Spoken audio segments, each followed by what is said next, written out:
He passes away 12 days before my 13th birthday. Going into that, I was still pretty faithful in Christianity, but shortly after that, I got angry at God.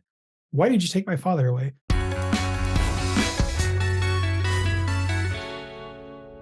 Hello, everyone. Welcome back to Saints Unscripted. I am your host today, David Snell, and we are here, and by we, I mean I am here with a very special guest, Ryan Mercer. Ryan, welcome to the show. It's great to be here. Ryan has been commenting on our videos probably before I was even a host, which has been like several years now. So you can find him in the comments. Click on any video pretty much, and you'll see Ryan Mercer in the comments, a faithful fan of the show. And we're excited to have you on to talk about your conversion story today, along with some of the things that happened after your conversion, which I have heard that there are quite a few twists and turns. So I'm excited to talk about it today. Yeah, that's fair to say, twists and turns. So where do we start? I wasn't born in an entirely religious family, but my mother and I went to church when I was like 4 or 5. We moved about 2 hours, and then we started going to a Lutheran church. A few years into that, my father, who turns out is my stepfather, yay, family history and DNA, he was diagnosed with cancer. And as part of that, he wanted to try to find meaning in life and everything, as one would, I imagine. So we started investigating churches in the area. There was, I don't know, half a dozen churches within 5-6 blocks of the house, small town. So we started going to them. Ultimately, we settled on a United Methodist church that was just down the alley from us, which was nice because you could walk to church in 2 minutes. But as part of that, they have a confirmation for children, which, at least in the case there, we learned about the other religions. So we read these little booklets and we visited local churches that were a little bit different, like the Catholic church next to us. 15 minutes away from that church is the Plainfield Islamic Center, which is part of the Islamic Society of North America. So we went there and we kind of learned about Islam a little. We read about like Buddhism and Judaism. And it's kind of interesting because it showed me these new perspectives, these things that I hadn't really thought about, and kind of planted that seed of wanting to seek truth. He passes away 12 days before my 13th birthday. Going into that, I was still pretty faithful in Christianity. I gave a speech at his funeral that I have a recording of, and I listened to it. And I say things like Heavenly Father, and the things that just weren't part of either my verbiage or the United Methodist Church's verbiage. And I found that kind of interesting now. But shortly after that, I got angry at God. Why did you take my father away? We only had each other for 12 years and, almost 13 years. And I got kind of bitter and angry. And I had been exposed to this movie that came out in 95 or 96 called The Craft. They remade it a couple years ago, I think. And it kind of opened the idea to witchcraft might be a thing that's not, in fairy tales and cartoons. And on the kind of infant internet, we went through, and my friends and I found a bunch of stuff, and we'd go to bookstores and pool our money and be like, hey, you get that book and then we'll share it. And that started my kind of path away from Christianity for 5 or 6 years. After that, I kind of found this thing called spiritual Satanism. And it teaches that Lucifer is Jesus's brother, and that in the premortal existence, God and Jesus wanted to make us worship them. So he came down to give us knowledge and make us equals. And so it's like a perversion of what we know is actual church doctrine.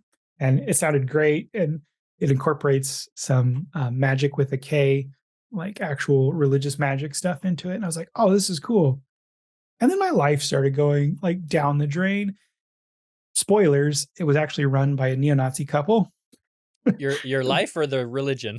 The religion. Okay. It's the two people are prominent in one of the neo-Nazi movements at the time. Oh boy. And I could legitimately say that I could feel the adversary having a negative impact on my life. And I didn't really know what that was about, but it made me start questioning it and questioning the trajectory I was on. So I started looking at religion again, and I went back to the United Methodist Church because I still lived a couple blocks away, and it didn't feel the same as it had, and it already felt kind of hollow and shallow. I love the United Methodist Church, but it wasn't feeding me. It wasn't giving me what I needed. So I'm just going through all these religions, and I had remembered going to the Islamic Society of North America. So I checked out Islam, and I started attending some local masjids and hanging out with some people. A guy that was born here, a guy from Egypt. It sounded neat because you had this prophet, and it's post-biblical times, and he's got this new text, and I'm like, oh, this makes sense. Why would God stop talking to us, right? Like, why would a heavenly father that loves us, or a deity that loves us, just cold shoulder us after a certain point? So I gave that maybe a year of my time. It still felt empty, and it felt just, you're doing rote prayers and you're doing this repetition, and it's like, yeah, it gives you some kind of structure, but does it have substance? Does it have sustenance? Hmm. So I wasn't happy with that. And at the time, I was working for Homeland Security as a contractor, and I had a job where I had to wait on my field offices a lot to call me back. So Project Gutenberg had a bunch of Jules Verne, and I was reading through all of Jules Verne's stories. You get to Around the World in 80 Days, and there's a part where he's traveling by train through Utah. So at the opening of the chapter, I believe it says, like, elders so and so are going to be in the dinner car giving a lecture on Mormonism at such and such time. Later in that chapter, there's a man running to catch the train, and he hops on the train, and Passepartout is like, "Good sir, are you a Mormon?" Something like that. And the funniest thing, he goes like, "Oh, so how many wives do you have?" And the guy goes, "One, sir, and that is more than enough." And I was like, wait, how does someone have more than one wife? So it made me curious, like, what's Mormonism again? Because the town I grew up in had stickers on the doors that said no Mormons or Jehovah Witnesses, that people had on their storm doors. And I was like, oh yeah, I kind of remember that. And I think there were TV spots at the time. I know there were record spots and radio spots because I collect those records, but I vaguely remember a commercial. So I went on the website. The website was horrible back then. It was very basic. You could not find anything. The search was terrible. But there was like the contact number to call for a Book of Mormon. So I call and ask for a Book of Mormon. I sit around and wait, nothing. I call and ask for a Book of Mormon. I have to do this 5 or 6 times. Book of Mormon never comes. And I'm like, okay. So I find a chat room. It was LDS chat. It's gone now because it used Java, and Java's not a thing. But I went in, I don't know, 3 or 4 times. And the last time I went in, I was like, hey, how do I get one of those Books of Mormon? Some girl goes, where do you live? And I'm like, oh, Indianapolis. And she goes, hey, so do I. We're going to this thing called Institute in like an hour. And she gives me the address and says, you're welcome to come. So I go, and her and her sister are there. And we just they take me in and tell me what's going on and stuff. And maybe a week and a half later, I start talking to the missionaries at their house. They had this awesome bus in their backyard, blue bus, white top. The dad had built a wood deck on it, and it was going to be like their camping bus. So I did my talks on top of a school bus or in the school bus, except for one, which I did at the church because the family was going to be out of town or whatever. The missionaries taught you on top of a bus?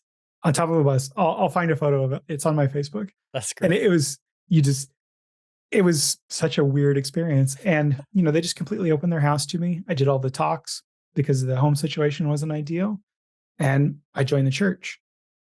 I get baptized, I believe, on a Saturday. People can check. It was July 9th, 2005. On the following Monday, my phone rings. Hi, I'm a missionary from the Church of Jesus Christ of Latter-day Saints. We were getting back to you about a free Book of Mormon. And I was like, you're not going to believe me, but I was just baptized this weekend. And I wasn't sure that they actually did believe me, because it sounds like something you would say to like dismiss them. And, that was pretty much that.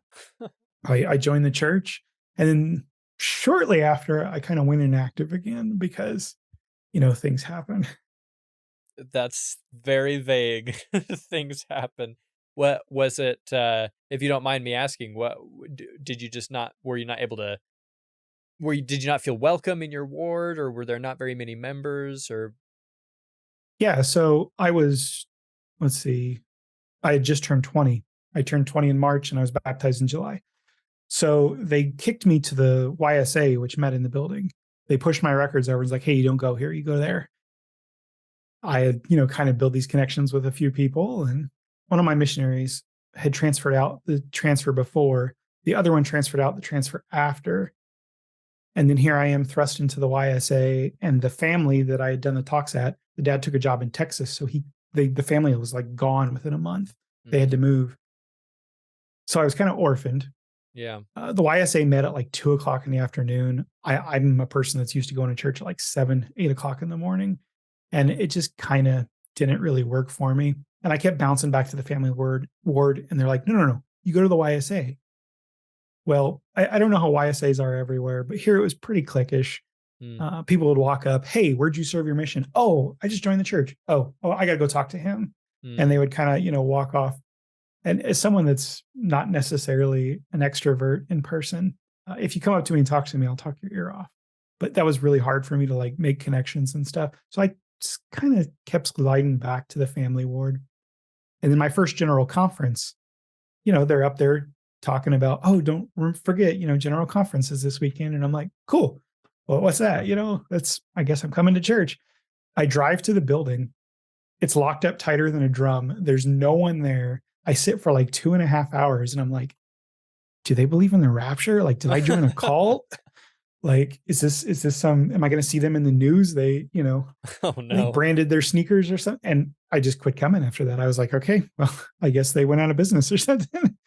And I went inactive for a while. And then I would come back like every 6-12 months. I'd show up at Institute and, just sit there. And then as soon as it was over, get out and not go play volleyball or basketball or whatever.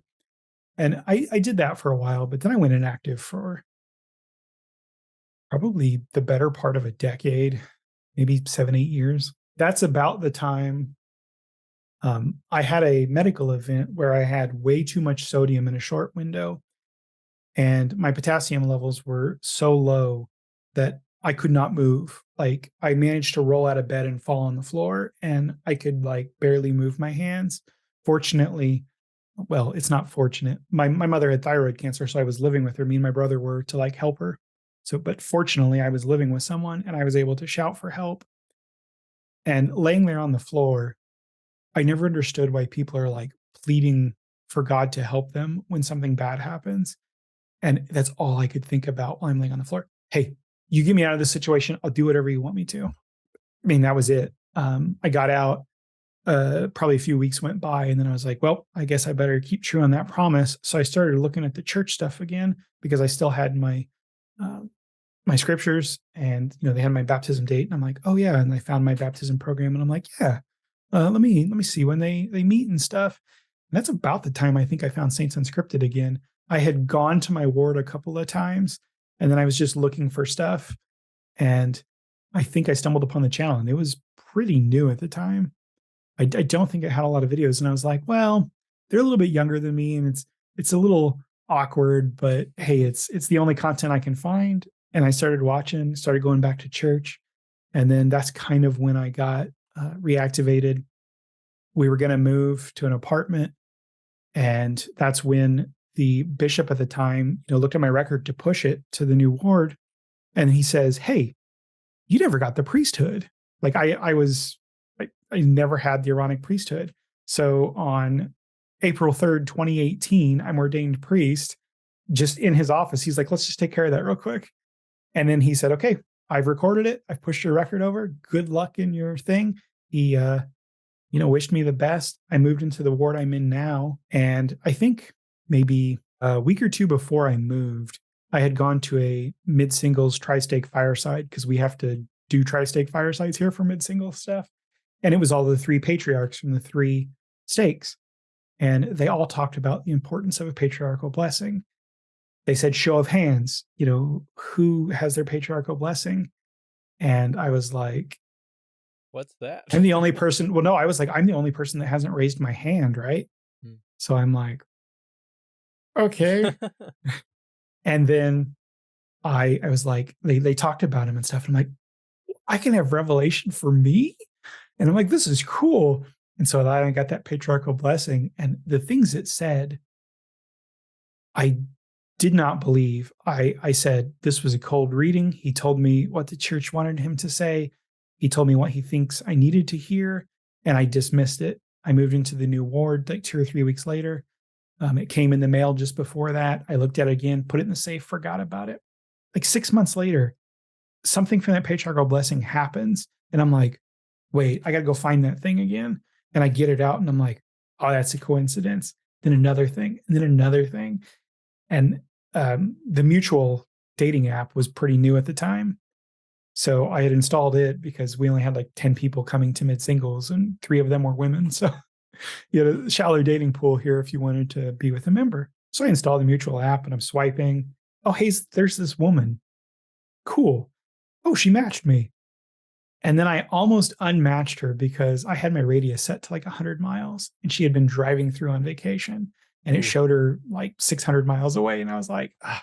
So we started talking and it was like 2.5 years. And I'm like, oh, I got this paycheck. I'm telling her all these things as I'm like getting reestablished in the church and I'm becoming active on the channel in the comment section. Well, we're married now.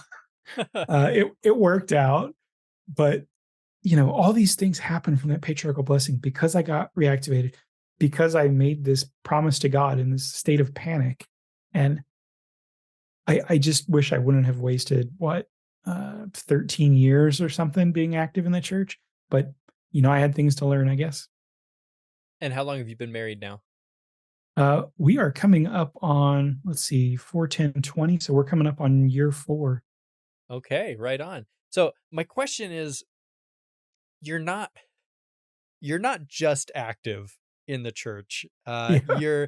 You're all over our channel. You help moderate comments currently on our channel. And for a long time you would moderate on the Latter-day Saint Reddit page thread. I don't know how Reddit Yeah. works. I'm showing my ignorance here. But and I know that you collect all sorts of Latter-day Saint memorabilia and whatnot. Yeah. Weird stuff. Yeah. Weird stuff. Where did that all come from? Because again, you're not just going through the motions. It seems like you're living and breathing this stuff. So how do you get from inactive to like the state you're in right now? When I found the channel, that's around the time I started using the Latter-day Saint subreddit as just a user too. Um, I remember actually, I think I shared a YouTube video from the channel there in the very beginning. It's like, oh, this is a cool resource and it's helping me get active. I don't know, something just like lit a fire in me, I guess. I thought the subreddit was kind of annoying at first, kind of like I did with the channel. I was like, but you take what you can get.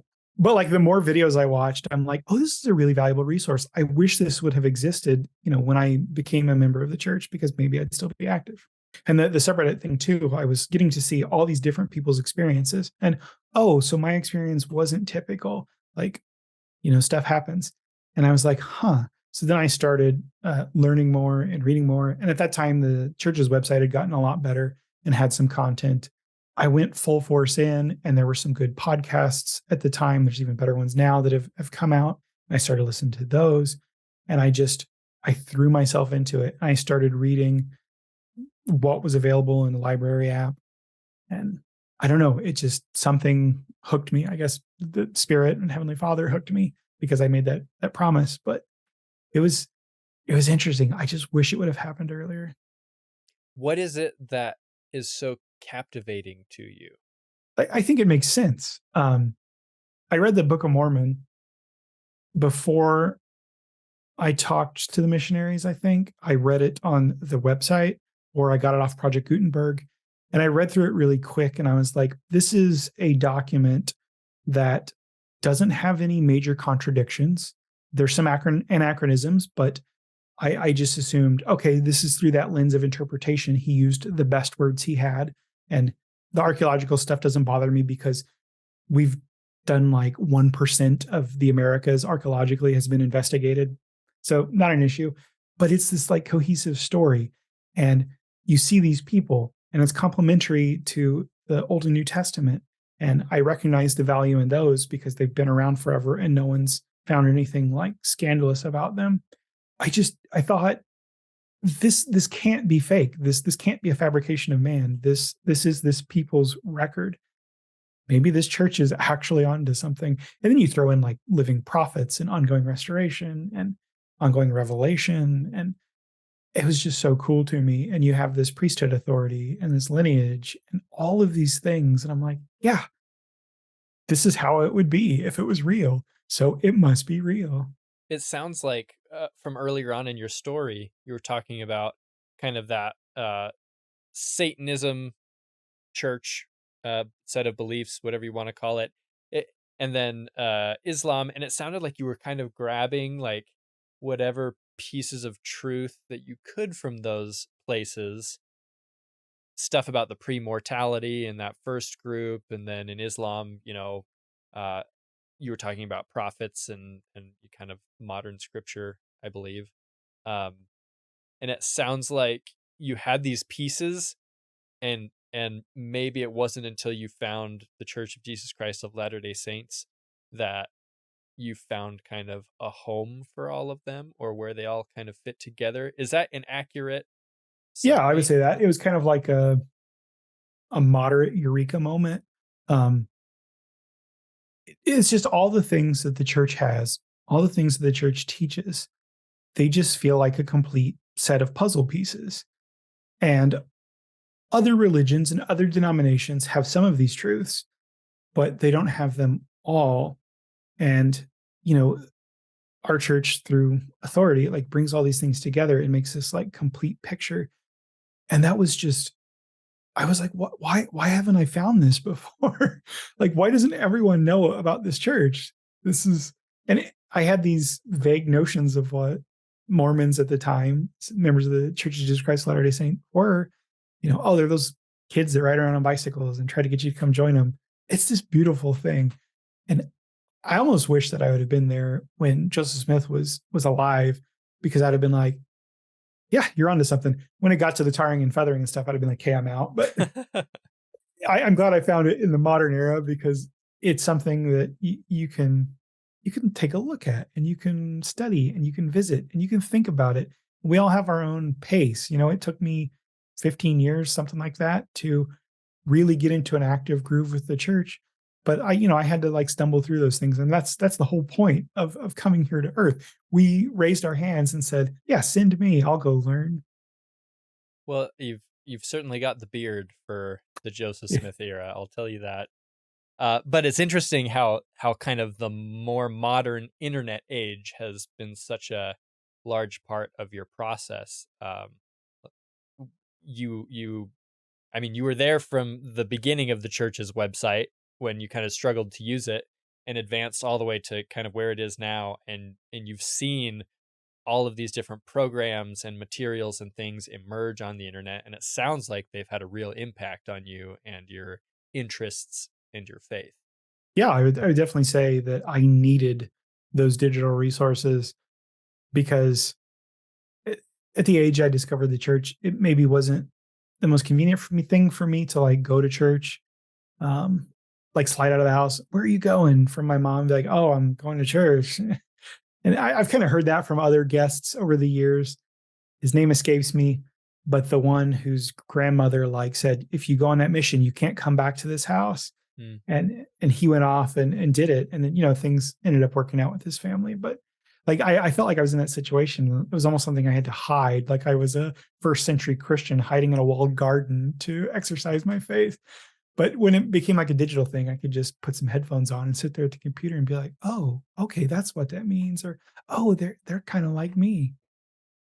Worked out. So, what advice would you have for people that might be going through that process that you have been through in the past? Maybe they're investigating the church. Maybe their parents aren't big fans of it. Maybe they're trying to learn more. Maybe they're trying to find community. It's a very broad question, but what advice would you have? Obviously, it's ideal if you go to a meeting house and go to a ward or a branch and have those in-person connections. But if that's not necessarily in your comfort zone right now, there are resources. There's this channel. I regularly recommend videos here to people that come into the Latter-day Saint subreddit when they have questions or they're trying to understand a concept, because you get to see a diverse group of people do it. Or like your faiths and belief series, like those are great because they're approachable. They're not necessarily like Doctrine and Covenant Central or Book of Mormon Central, kind of videos where it's almost scholarly. You have these resources there, like use them, take advantage of them. Obviously, you need to be careful because there's a lot of resources that masquerade as church positive when they want nothing more than to lure you away from the church. But you can find a community of people online, either here in the comments or, in the subreddit, and you can kind of get to a place where you're comfortable and then kind of work up that courage to go to church or tackle that subject with your family. Like, hey, here's what I believe. Here's some resources. Watch these videos on the church's website. The church's website is a wonderful resource now. The Saints volumes for the history of the church. I would have loved for that to have been there when I joined the church because I had so many questions about that restoration. The missionaries tell you, the simple things, but you go to a ward and you're sitting in Sunday school or something, and people forget that you're not a member of the church your whole life. They're throwing out these words that you don't understand. And you're like, what is that? Or they're like, on your mission, in your marriage. I hated that when I wasn't married. I, go home to your spouse tonight and do this. And I'm like, okay, well, I can mentally check out because that doesn't apply to me. You're not alone. That happens. There are people like you in the church. There are like people like you that are investigating the church. There are people like you that are going through maybe crises of faith or questions, and that's okay. Just look into it. Reflect to Heavenly Father. Be like, hey, Joseph Smith sat down and said, hey, which of these churches is true? And he was like, well, let me tell you about that. But you can do the same thing. Help me find these answers and just kind of go with it and go at your own speed. Don't let anyone rush you. There's plenty of time. It took me 20 years to get to the temple and, be sealed to my spouse and stuff. You'll get there. Ryan, thank you for sharing your story with us today. Yeah. It's been fantastic. Everyone watching, thank you for watching. And if you have questions, leave them in the comments section for Ryan because you know that he's going to be there. It is a sure thing. Thanks for watching. Have a great day.